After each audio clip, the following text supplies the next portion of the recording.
हाल ही में हुए एनकाउंटर के बाद पुलिस अधिकारों को लेकर के, स्कूल में चल रही ऑनलाइन क्लासों की फ़ीस को लेकर के, उसके अतिरिक्त किराएदारों से लिए जा रहे किराए को लेकर के जारी की गई PILs को लेकर के यह अवधारणा फिर से चर्चा का विषय बन गई है।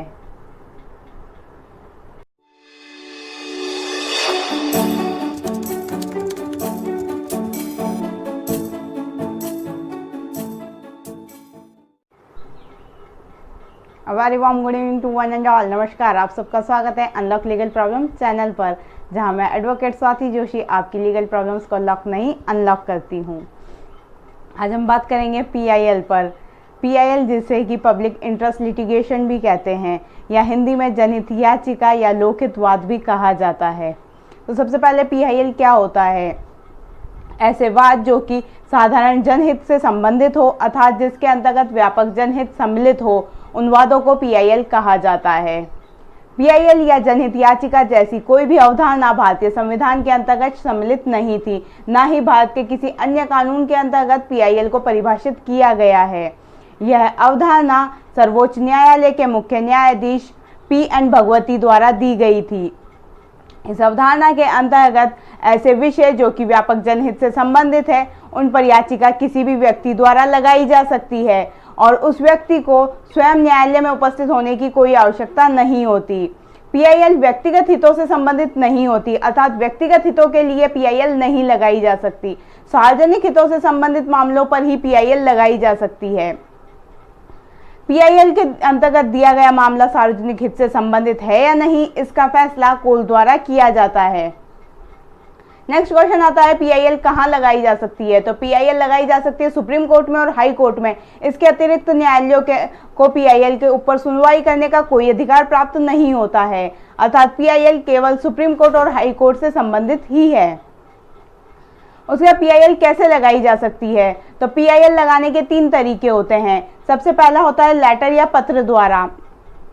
किसी भी व्यक्ति द्वारा जो कि संस्था से संबंधित हो या व्यक्तिगत हो, वह लेटर लिख करके हाई कोर्ट को या सुप्रीम कोर्ट को PIL दायर करा सकता है। हाई कोर्ट में PIL लिखने के लिए हाई कोर्ट के मुख्य न्यायाधीश का नाम लिख करके लेटर लिखा जाता है और सुप्रीम कोर्ट के लिए सुप्रीम कोर्ट के मुख्य न्यायाधीश का नाम लिख करके लेटर लिखा जाता है। लेटर हाथ से भी लिखा जा सकता है और लेटर को प्रिंट या टाइप भी करवाया जा सकता है। लेटर के अंतर्गत पूरे वाद को स्पष्ट रूप से लिखा जाता है। उसके बाद में अंत में यह भी लिखा जाता है कि यह जनहित से किस तरह संबंधित है, इसका पूर्ण उल्लेख किया जाता है। उसके बाद उस लेटर को संबंधित हाई कोर्ट में या सुप्रीम कोर्ट में पोस्ट किया जा सकता है या व्यक्तिगत रूप से जाकर भी दिया जा सकता है। PIL को हिंदी या इंग्लिश किसी भी भाषा में लिखा जा सकता है। PIL यदि हाई कोर्ट में दी जानी है तो हाई कोर्ट की संबंधित भाषा अर्थात क्षेत्रीय भाषा में भी लिखा जा सकता है। जैसे गुजरात हाई कोर्ट के लिए गुजराती भाषा का प्रयोग किया जा सकता है, पंजाब हाई कोर्ट के लिए पंजाबी भाषा का प्रयोग किया जा सकता है। परंतु याद रहे, राजस्थान के लिए राजस्थानी भाषा का प्रयोग नहीं कर सकते क्योंकि राजस्थानी अभी तक आधिकारिक भाषा नहीं है। सेकंड तरीका होता है वकील द्वारा। यदि कोई व्यक्ति या संस्था चाहे कि उनके द्वारा किसी मुद्दे पर PIL लगाई जाए और वह स्वयं PIL नहीं दायर कर सकते हैं तो वह वकील को हायर कर सकते हैं। वकील द्वारा PIL के प्रारूप को लिखा जाता है, उसे संबंधित हाई कोर्ट में या सुप्रीम कोर्ट में दायर किया जाता है। उसके अतिरिक्त थर्ड तरीका होता है कोर्ट द्वारा संज्ञान लिया जा सकता है। जी हाँ, कोर्ट स्वयं भी संज्ञान ले सकती है किसी मामले पे यदि उसे लगता है कि यह मामला व्यापक जनहित से संबंधित है अर्थात कोई मामला जो कि समाचार पत्रों में चल रहा है या सोशल मीडिया पे चल रहा है या ऐसी कोई खबर जो कि व्यापक जनहित से संबंधित है और उस न्यायालय को ये लगता है कि इसके अंतर्गत व्यापक जनहित है, तो न्यायालय बिना किसी याचिका के स्वयं भी उस पर संज्ञान ले सकता है और उस मामले पर सुनवाई कर सकता है। नेक्स्ट आता है PIL के विषय क्या हो सकते हैं अर्थात किस विषय पर PIL लगाई जा सकती है। तो हाई कोर्ट या सुप्रीम कोर्ट द्वारा अभी तक कोई भी विषय ऐसा नहीं है जिसे निर्धारित किया गया है। केवल एक ही व्याख्या की गई है कि वह सार्वजनिक हित से संबंधित होना चाहिए अर्थात उसके अंतर्गत पूरे जन समूह का हित सम्मिलित होना चाहिए। ऐसे विषयों को PIL के रूप में दायर कराया जा सकता है।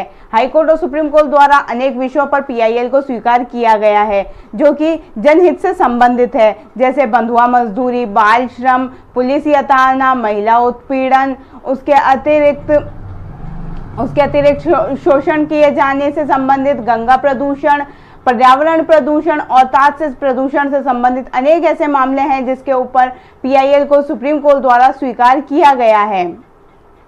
पीआईएल के लिए आवश्यक बातें क्या है? तो पीआईएल सबसे पहले सार्वजनिक हित से संबंधित होनी चाहिए, अर्थात जिसके अंतर्गत व्यापक जनहित सम्मिलित होना चाहिए।